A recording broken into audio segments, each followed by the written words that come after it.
السلام عليكم. السلام عليكم. عليكم سليم. كيف الحال؟ هذه لجنة التقويم. عليكم العافية يا شباب. فصلكم نظيف؟ ها؟ وإذا لقيت ملاحظات عليكم؟ ولا بد من نلاقي ملاحظات. لأنه نلاقي تحت ما تدخل الأمور من حق العلم حق الواقع حق كتاب العلوم واللي يكتب على طاولة والشرط الورق ما ادري عرض القماش ونظفها يروح حبيبي. النظافة ما في مجال للسجل في مسابقة على مستوى المدرسة. قلنا لكم قبل هيك كنا نتأكد هذا فلان. في رحلة لا أحد مفصل بالمدرسة. وفي جائزة لكل طالب 100 ريال. الآن فصل بالمدرسة الواحد يروح رحلة يختاروا المكان اللي يبونه. هم القدوة الكبار أول شيء بالمدرسة صف سادس. تخيل صف أول يفوز الصف الأول لازم يقتدي بيك يتعلم منك. أنا لما أعلمه وأطش زبالتي بسلة المهملات يشوفني شايلها وزاد طاشها فيها تعلم من الطفل. أما لما أشوفه شوفني أنا الكبير آكل وأطش الزبالة بالأرض يقلدني راح يتعلم مني أي شغلات علمية كويسة. لذلك احنا دائما الكبير هو القدوة. واحنا برنامجنا هذا فينا خير اللي هو عن النظافة يعلمنا ايش يعلمنا؟ ايش يعلمنا هذا البرنامج؟ ايش يعلمنا البرنامج؟ بس النظافة؟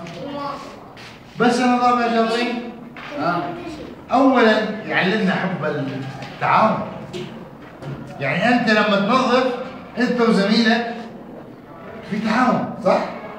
واحنا ديننا دين تعاون. الرسول عليه الصلاة والسلام تعاون على البر والتقوى والتعاون على الإثم والعدوان. والنظافة من التقوى وديننا دين نظافة ودين طهارة. ما أنا دين زبالة بالعكس احنا دين طهارة ودين نظافة. والفصل هذا مرآة لك لبيتك انعكاس ايش تعمل بالبيت ينعكس عندك فيها. حدا يرضى ان يقولوا عن البيت وسخ؟ من منكم يرضى ان يقول البيت وسخ؟ اكيد ما راح يرضى. فهذا الفصل يعكس صورة البيت. تقدر تطش زبالتك بالبيت على الارض؟ ما تخنقك امك صح؟ تقول لك انا اقعد الم وراك من النهار. فهنا الفصل هذا تقعد فيه ثلث يومك. لما انا اجي اقعد بالفصل نظيف مقعد نظيف الكرسي نظيف الطاوله نظيفه ارتاح. الفصل يكون نظيف وريحته مهواي. الفصل ريحته تنعكس علي انا. يعني لما ادخل على الفصل مكتم راح اجي نعسان انا. ليه؟ لان الاكسجين يكون قلب عندي هنا. احنا ايضا مع النظافه نفتح الفصل 5 دقائق الشباك.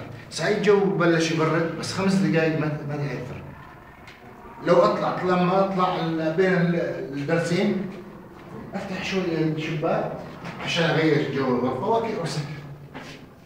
هذا مصلحتك. احنا في فصل الشتاء فصل امراض والنظافه توقينا من الوقوع بالمرض. احنا لازم نتعامل مع هذا الموضوع.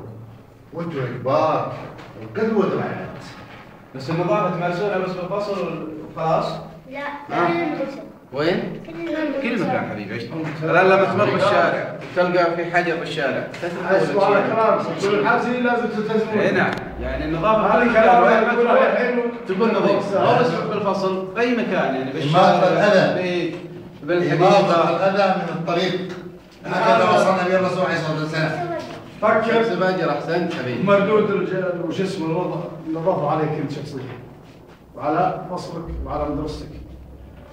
ممكن الفصل يفوز بالجائزه المقرر له على مستوى الاداره ومستوى المدرسه هنا. ممكن طالب واحد منكم يضيع الجائزه هذه كلها على الفصل. اي نعم. تجلس برا هناك فيه ملاحظين عليك ويسجل لي اي طالب من الفصل هنا انه عمل كذا سوى كذا خلاص تبعد الفصل تلقائيا من الموضوع. اذا ما تعاونتوا مع بعضكم داخل الفصل خارج الفصل بالمدرسة علشان تحصلون على جائزة مقررة. هنا في رحلة من الصبح للظهر وفي جائزة 100 ريال لكل واحد. يعني قيمة ما هي سهلة. ممكن استدعوا أولياء الأمور أثناء الاحتفال.